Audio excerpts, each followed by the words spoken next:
Welcome to Headline Wednesday from Dispatch, U.S. Military History Magazine, developed by trackpads.com.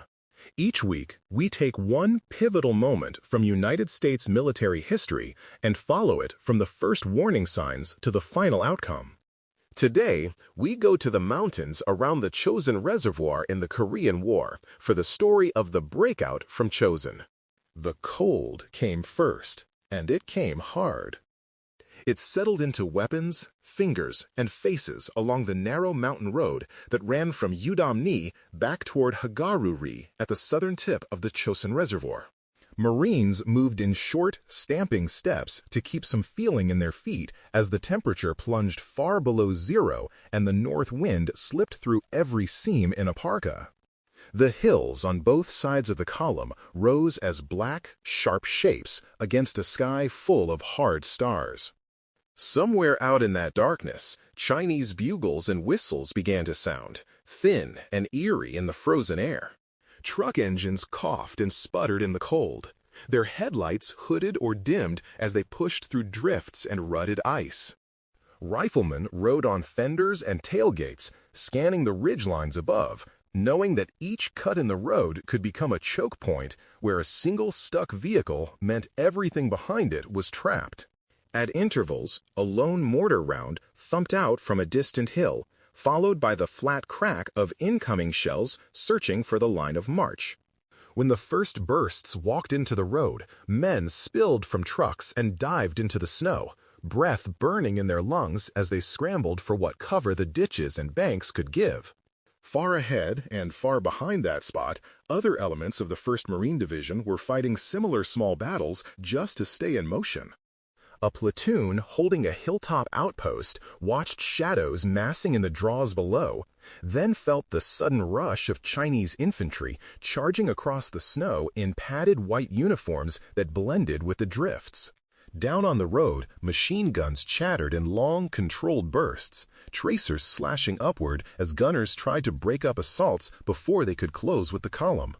This was only one stretch of one night on the road, but everyone in the line understood that if the road broke there, the way out of Chosin broke with it. When you pull the view back from that single frozen curve in the road, the stakes become sharper. In late November 1950, United Nations forces had pushed deep into North Korea under orders to drive to the Yalu River and end the war. The 1st Marine Division advanced through the mountains around the Chosin Reservoir, while Army units and South Korean forces spread out along other axes to the north. On maps at higher headquarters, it looked like a sweeping victory, with arrows racing toward the border. In the mountains around Chosin, it meant Marines strung out along one thin road in hostile country. That road tied everything together. It linked scattered rifle companies and artillery batteries to a small airstrip under construction at Hagaru-ri and, far to the south, to the port of Hungnam on the coast.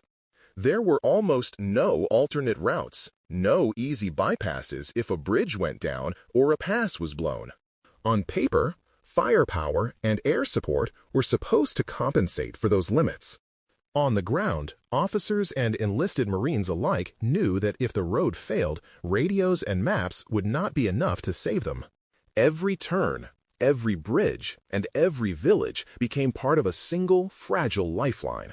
When Chinese forces entered the war in strength, they aimed straight at that vulnerability. Multiple Chinese divisions moved into the hills around the reservoir, slipping across ridgelines and frozen gullies to positions above the road. Their units were tasked to cut the route in as many places as they could, turning that single line of advance into a series of isolated pockets. The goal was not just to inflict casualties on scattered columns. It was to encircle and destroy the 1st Marine Division and the attached units around it, then roll up the rest of 10th Corps along the coast before defenders could regroup. If they succeeded, a full United States division and its supporting troops could vanish in the snow in a single campaign. Thousands could be killed, wounded, or captured in the mountains, and the loss would not just be measured in numbers on a report. Such a disaster would shatter morale across the front and embolden Chinese and North Korean commanders to press harder along every sector. Political leaders in Washington and allied capitals would be forced to reassess the entire war, and the sense of a fast, clean advance to victory would be gone. Within the perimeter at Hagaru-ri and along the road that ran north toward Udamni, Marines and soldiers did not need a staff briefing to understand those stakes.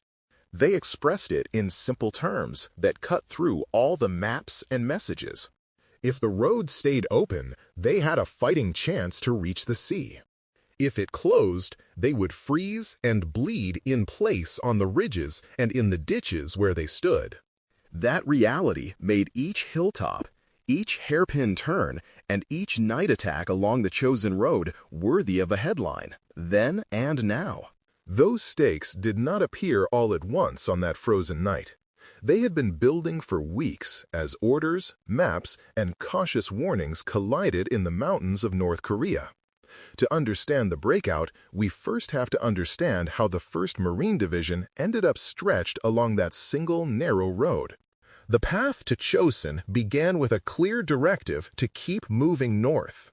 In the late fall of 1950, United Nations forces drove up the Korean peninsula after a successful amphibious landing at Inchon and a hard-fought breakout from the Pusan perimeter.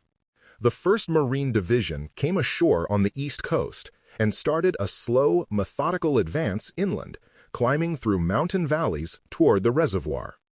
At higher headquarters, the route appeared on wall maps as just one neat line among many pushing toward the Yalu River. On the ground, that line was a twisting road that clung to hillsides, crossed narrow bridges, and offered almost no side routes or alternate tracks if trouble came. Marine commanders on the ground moved carefully because they could see those risks.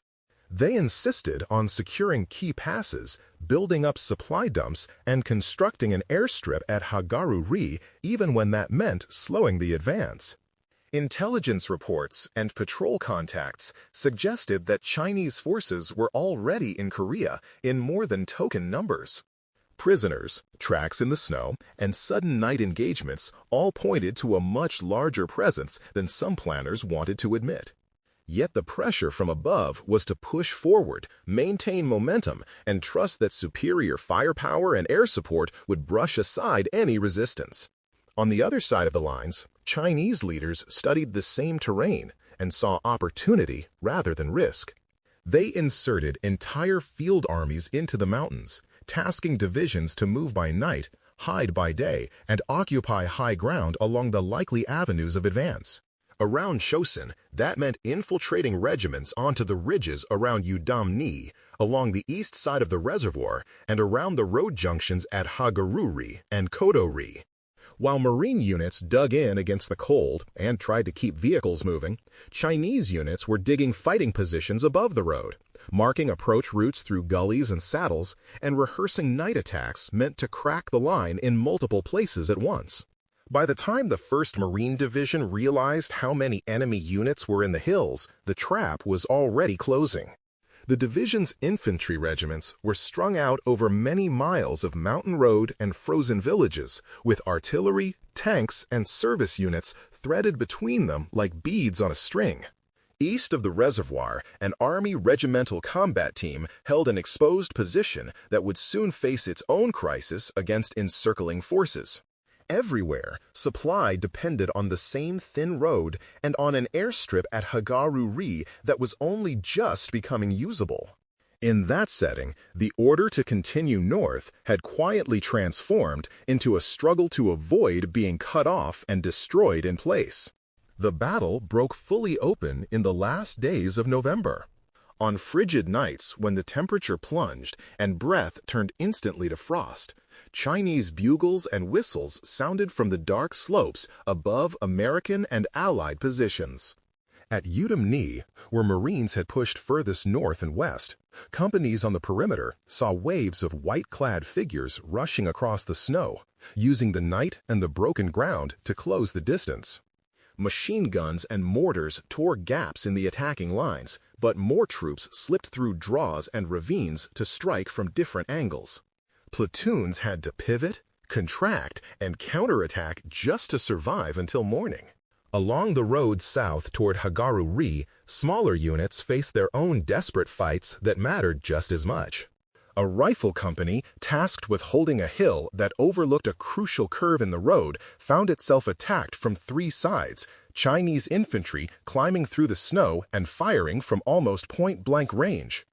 Down on the road below, the column halted while tanks and infantry tried to clear the high ground, knowing that abandoning the hill would leave every truck and gun on that stretch exposed to fire. Each skirmish like this was part of a larger pattern, with enemy units striking at outposts, cutting telephone lines, and pouring small arms and mortar fire onto the road to break the column into isolated pieces. At Hagaru-ri itself, engineers, infantry, and support troops were turning a small settlement into a lifeline for the entire division. They bulldozed frozen ground to lengthen the airstrip so transport aircraft could land and evacuate wounded and bring in supplies. They stacked ammunition and rations in carefully protected dumps and built defensive positions facing in all directions, because attacks had come from any ridge or draw. When Chinese units launched coordinated assaults against the perimeter, defenders fought from sandbagged positions and foxholes scraped out of rock-hard soil. They called in artillery and air support whenever weather and visibility allowed, even a brief window. Aircraft flew low-level runs through the mountain valleys to drop bombs, rockets, and napalm on attacking formations, sometimes only yards from Marine lines. Pilots and ground controllers worked with tight margins, trying to break up assaults without hitting the foxholes and trenches that ringed the airstrip. Each successful defense of the perimeter meant that more wounded could be flown out and more supplies could be flown in, keeping the division alive for another day. The airstrip, the dumps, and the surrounding ridges together formed a hub on which the entire breakout would turn. It was a hard-won hub carved out of ice and fire. South of Hagaru-ri, the narrow pass at Koto-ri and the steep road beyond it turned into another critical choke point. Convoys inching along the ice-bound route knew that if the road was blown out at a bridge or a hairpin turn, everything behind them would pile up in a trapped line of vehicles. Chinese forces understood this and launched repeated attacks against bridgeheads and blocking positions, trying to seize points where demolitions or captured ground could sever the route to the sea. Marines, army units, and attached forces fought back with rifles, mortars, tanks, and close air support, trading ground deliberately but always with the same goal. They had to keep the road open long enough for the division to move. All of this unfolded under conditions that punished every mistake and magnified every delay. Weapons jammed as lubricants congealed in the extreme cold, forcing men to work bolts by hand and keep metal as dry as they could. Wounded troops risked death from exposure if they were not evacuated quickly, and vehicle engines strained just to turn over in the dark, frozen mornings. Yet the columns kept moving, mile by contested mile, through ambushes, roadblocks, and sudden night attacks. Each successful defense of a hill, each night that Hagaru-ri and Koto-ri held, bought a little more time and space for the trapped division. The battle at Chosin was not a single clash in one place, but a running series of fights along a frozen corridor. Every stand on a ridgeline, every rearguard action at a curve in the road, and every repaired bridge over an icy stream played its part. Those actions, taken together, would decide whether surrounded Marines and their partners could break through to the coast at all. In the next phase of the story, that decision would take the form of a conscious choice to attack south, not simply fall back, and to turn a narrow road into a path of survival. The decision to break out of Chosin took shape as the columns fought for every mile of frozen road. Instead of letting fear and exhaustion pull units apart, commanders chose to attack south in formation, not simply fall back in fragments. At Hagaru-ri, they gathered in the scattered battalions and companies that had clawed their way back from Udamni and the surrounding hills. They took stock of who was still standing, which guns could still fire, and which vehicles could still move. Out of that hard count came a simple idea that demanded enormous effort. The division would form a single fighting column and punch its way through. Infantry regiments, artillery batteries, tanks, and service elements were reshaped into a marching order that balanced firepower with the need to protect the wounded and the supply trains. Heavy weapons went where they could best cover the road, while trucks carrying casualties and critical gear were slotted into the safer sections of the column. Commanders knew that they had to hold the Hagaru-ri perimeter long enough to complete that delicate arrangement, even as attacks continued. Only then could they roll the column forward yard by yard and fight through every roadblock between the reservoir and the sea. It was a plan born from necessity and discipline. Air power and artillery became constant partners in that plan whenever the weather allowed. When the clouds lifted and the wind eased, aircraft flew strike after strike along the route of march, hunting Chinese positions on ridgelines, in road cuts, and in likely assembly areas. Forward air controllers and artillery observers worked from exposed hilltops and from the lead elements of the column, sometimes lying in the snow with radios pressed to their faces. They called fire onto targets only a short distance away from friendly lines, walking shells and bombs along the slopes to break up ambushes and assaults. Those clear weather windows were precious. On the ground, Marine rifle companies and the Army units attached to them advanced by bounds, not as a loose mob.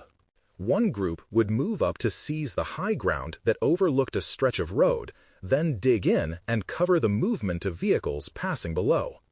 Behind them, machine guns, mortars, and tank guns formed a rolling umbrella of fire that followed the column as it crept south. When Chinese forces tried to rush down from the heights, they were met by that layered shield of steel and explosives. Progress was slow, but it was controlled.